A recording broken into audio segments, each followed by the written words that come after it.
I'm your huckleberry. Why, Johnny Ringo, you look like somebody just walked over your grave. Tombstone didn't play it safe. It bled grit, gunsmoke, and chaos. One actor nearly walked, another never broke character, and one showdown, it pushed a star to the edge. These are 20 weird facts about Tombstone. And the bonus, let's just say, Doc Holliday's final words cut colder than the script ever dared. Take a breath. This legend rides hard and doesn't look back. Number 1. On paper, Tombstone had a credited director, but behind the scenes, the man really calling the shots was Kurt Russell. The production was falling apart, scripts being rewritten mid-shoot, the cast confused, and the tone of the movie drifting scene by scene. That's when Russell stepped in, not with ego, but with quiet authority. He met with the studio, reorganized the call sheets, handpicked which scenes stayed and which were gone. George P. Cosmatos was hired as the official director, but even he later admitted it. Kurt was steering the ship. Russell never took credit, not in the press, not in the credits, but without him, Tombstone may never have made it out of Arizona. Number 2. Tombstone may look effortless on screen, but making it felt like a slow-motion breakdown. Filming took place in the brutal Arizona heat. Costumes were thick, guns were real, and the schedule, pure chaos. Some days started before sunrise and stretched until midnight. Cast members got sick, crew members dropped. Sleep was optional. Michael Biehn later described it as boot camp with cameras. Sam Elliot, he said it was the hardest shoot of his life. They weren't acting tough, they were surviving. If I thought you weren't my friend, I just don't think I could bear it. Number 3. Before Val Kilmer ever stepped into the role, another name was being whispered for Doc Holliday. Willem Defoe. He had the voice, the edge, the unpredictability, and for a brief moment, he was a frontrunner. But the studio pushed back, worried Defoe's controversial roles in Platoon and The Last Temptation of Christ might stir the wrong kind of headlines. So the offer never came, and Kilmer stepped in. It's one of those alternate realities that's impossible to picture now, because no matter how good Defoe might have been, it's Kilmer's haunted drawl and broken charm that made Doc immortal. Number 4. Kurt Russell wasn't the studio's first pick, or their second. In fact, his name wasn't even on their shortlist. They had bigger stars in mind, more traditional leading men. But Russell fought for it. He saw something in Wyatt Earp that wasn't clean-cut or noble. He saw contradiction, grief, rage hiding under restraint. And when the studio finally gave in, they still made him fight, questioning his look, his tone, even his mustache. He didn't win the role by fitting in. He won it by refusing to play it safe. Well, for a man that don't go heeled, you run your mouth kind of reckless, don't you? No need to go heeled to get the bulge on a dub like you. Is that a fact? That's a fact. I'm real scared. Damn right you're scared. I can see that in your eyes. Number 5. Long before Tombstone became a cult classic, before Doc Holliday's lines were quoted by fans across generations, the film was fighting for its life, not on set, but in boardrooms. Screenwriter Kevin Jarrah believed in the story. He poured months into crafting a script that was dense, historically layered, and emotionally grounded. But when he sent it out, the response was cold. Studio after studio passed. Executives called it too long, too serious, too crowded with characters. Some thought it lacked commercial appeal. Others simply believed the Western genre was already dead. Eventually, the script was shelved. For a time, it looked like Tombstone would never be made. But Jarre held on. He continued to revise, to pitch, to push, and finally, an independent financier stepped forward, willing to take a risk where the major players had refused. The production moved ahead, on a tighter budget and under close scrutiny. The final irony? When Tombstone found success at the box office, when audiences embraced it, some of those same studios who passed came back. Now, they wanted distribution rights. They wanted in. But by then, the film had already made its point. Tombstone wasn't just a story about the Old West. It was a story about persistence, in art, and in the people who refused to let it die before it had a chance to speak. Number 6. When Tombstone was first assembled in the editing room, the story didn't end with redemption. It ended with distance. The original script had Wyatt Earp walk off alone, leaving the town and its violence behind him. There was no final visit to Doc Holliday, no quiet reconciliation, no snow-dusted ride into the next chapter of his life. Just an open trail and silence. Early test screenings were met with hesitation. Audiences weren't moved. They were left adrift. The film felt unfinished, emotionally unresolved. Internally, the reaction was clear. The story lacked closure. It was missing the very thing that gives a Western its weight, not just grit, but grace. The studio, unsure of the response but unwilling to settle, approved a rare and expensive late-stage rewrite. New scenes were created, a somber farewell in the hospital, and a final epilogue in the snow with Josephine. These weren't part of Kevin Jarre's original script, but they transformed the tone of the entire film. That decision came at a cost. Time was short, and the production was already strained. But the result, emotional, restrained, and reflective, gave Tombstone its lasting voice. Without those final moments, the story may have faded into history unfinished. Instead, it closed with dignity and sealed its place as one of the most enduring westerns of its era. Number 7. It's the most famous scene in the movie, and it almost broke the production. Dozens of camera setups, full cast, live gunfire, explosions timed to the millisecond, and dialogue that had to flow like a symphony under chaos. What looks like a quick burst of Western justice on screen took nearly 4 days to get right. Actors were bruised, props were trashed, and by the final take, some crew members had stopped watching monitors and just covered their ears. The result? One of the most visceral, unforgettable shootouts in film history. Oh my God. Number 8. Not everyone was excited to see Tombstone brought back to life on screen. When word spread that Hollywood was filming a stylized version of Wyatt Earp's legend, some residents of the real Tombstone, Arizona, pushed back. Local historians called the script inaccurate. Museum curators said the story was too flashy, too violent, and a few longtime citizens reportedly sent letters demanding the production stop altogether, claiming it dishonored the town's real legacy. The crew shrugged it off, but for a brief stretch, tensions ran high. Some background shots had to be relocated. Local officials even debated blocking access to certain landmarks. In the end, the town didn't shut it down, but the message was clear. Tombstone belonged to history long before it belonged to Hollywood.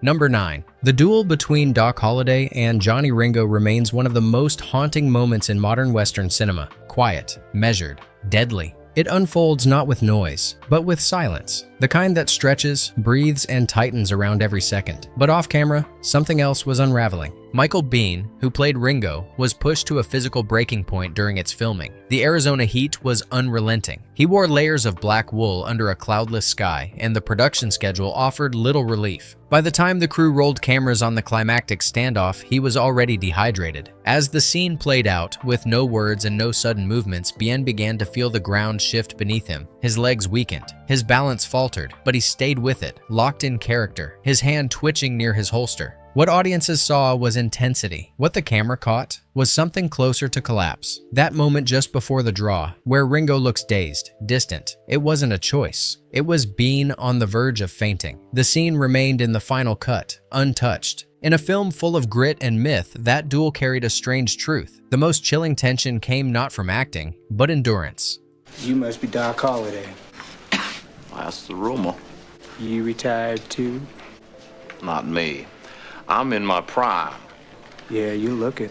Number 10. Every button, every boot, every thread of fabric in Tombstone was chosen for authenticity. The result? Gorgeous visuals and total physical misery. The wool coats were accurate for 1880s fashion, but not for desert temperatures. Actors sweated through layers. Some fainted. Others had to change shirts between takes just to hide the stains. Val Kilmer later joked that playing a man with tuberculosis while wrapped in heat-trapping fabric was the most method he'd ever gone. Turns out, looking like the Old West came with a modern cost. Number 11. When Val Kilmer stepped onto set, he wasn't Val anymore. He was Doc Holliday. Start to finish, on and off camera, he changed his walk, slurred his speech, kept his body hunched like a man fading from illness. Between takes, he stayed distant, cold. Even fellow actors weren't always sure how to approach him. Kilmer didn't break character once. Not during rehearsals, not at lunch, not even when cameras weren't rolling. The line between performance and person? For those few weeks, it disappeared.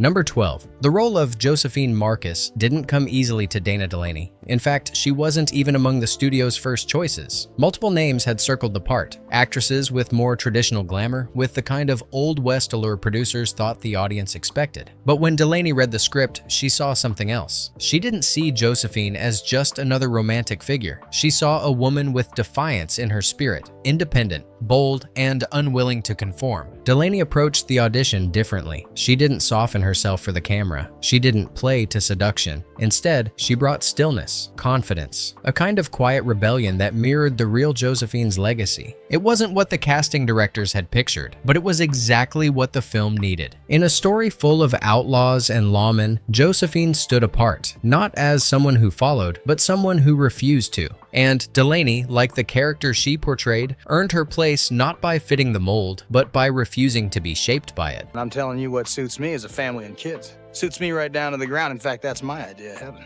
All right, what's your idea of heaven? Room service. He's laughing again. But that's what I want. Number 13. That famous verbal duel between Holliday and Ringo, half gunslinger, half scholar, was more than just clever writing. It was part of Kilmer's homework. He worked with historians and Latin experts to make sure the insults were accurate, not just to the language, but to the era. The result? A scene where words hit like bullets, and Doc Holliday outdueled his enemy before ever drawing his gun. It's not just cool, it's historically savage. Magister, in pace requiescat. Number 14. Sam Elliot was born to play Virgil Earp. He brought the weight, the stillness, the quiet conviction the role demanded. But in the weeks leading up to production, that certainty nearly disappeared. The script that first drew Elliot in was subtle, full of long silences, moral tension, and emotional restraint. Virgil wasn't just another gunslinger. He was the compass, the man who held the line when others gave in. But as rewrites piled up, some softening the dialogue, others cutting away nuance for pacing, Elliot began to lose faith. He felt the soul of the story slipping, and he wasn't sure he could stand behind what was left. He picked up the phone, told the producers he was considering stepping away. What changed everything was a quiet meeting with Kurt Russell. They sat down and walked through the script, scene by scene, line by line. Together, they reshaped the moments that mattered. The restraint, the strength, the moral gravity Virgil had in the beginning returned. Elliot stayed, and because of that, Tombstone kept its anchor. But it came within a breath of losing him. One more edit, one more delay. He might have been gone before the cameras ever rolled. Number 15. In Tombstone, Doc Holliday isn't just a supporting character. He's the emotional thread that holds the story together. But that wasn't an accident of editing. It was a choice made by Kurt Russell. As the production struggled with direction and consistency, Russell quietly stepped into a leadership role. Though never officially credited, he helped guide the film through its most chaotic moments. He sat with editors, reviewed dailies, rearranged scenes. He knew the story they had, and more importantly, the story they needed to tell. And in that process, Russell recognized something rare. Val Kilmer's performance wasn't just good, it was extraordinary. Holliday brought heart, humor, and a haunting vulnerability that grounded the film's violence in something deeper. Rather than compete with that energy, Russell leaned into it. He approved changes that reduced his own dialogue. He allowed scenes to shift their focus. In some cases, entire sequences featuring Wyatt Earp were trimmed or cut altogether, specifically to give Kilmer's arc more space to evolve. It wasn't a move driven by vanity. It was an act of trust in the story, because sometimes shaping a great film means stepping aside and letting another voice carry it forward. Maybe poker's just not your game, I know.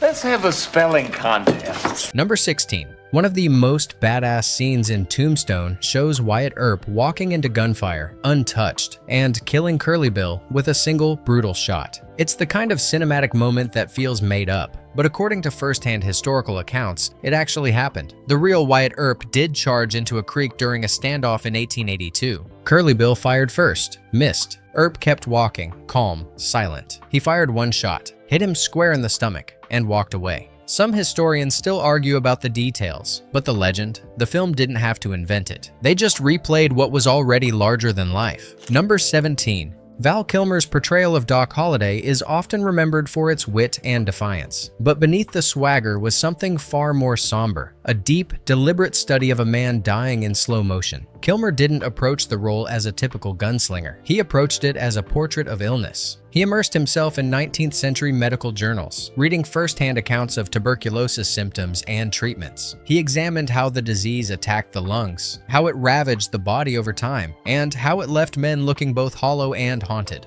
To replicate the physical toll, Kilmer developed his own techniques. He would practice delivering lines while holding his breath, simulating the constriction of a chest ravaged by fluid. He altered his posture, collapsed his shoulders inward, and allowed fatigue to color his movements. The sweat, The pale complexion, the coughing that felt like it came from somewhere deeper than performance. It was all intentional and meticulously crafted. What emerged on screen wasn't just a man with a pistol. It was a man in decline, inching toward death with a strange kind of grace. Kilmer didn't merely act the part. He embodied the cost of dying and never let the audience forget it. You're so drunk you can't hit nothing. In fact, probably seeing double.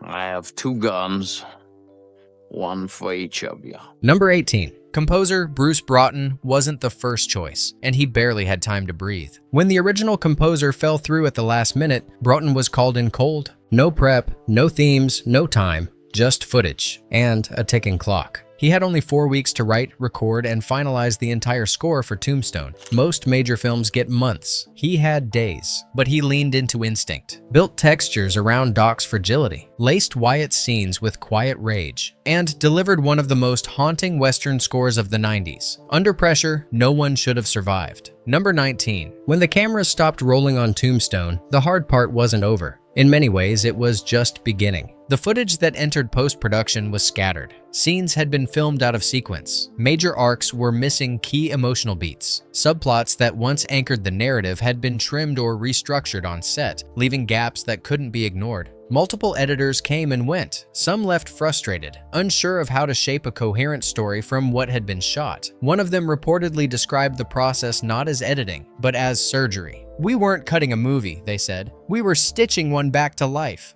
And yet, slowly, something began to emerge. Through late nights and instinct-driven choices, the film's heart revealed itself. Moments began to connect. Character arcs deepened. What seemed like noise became rhythm. The final cut wasn't perfect. It carried the marks of every change, every compromise. But when it locked, when the reels were finally complete, everyone in the room felt it. It wasn't just finished, it was breathing.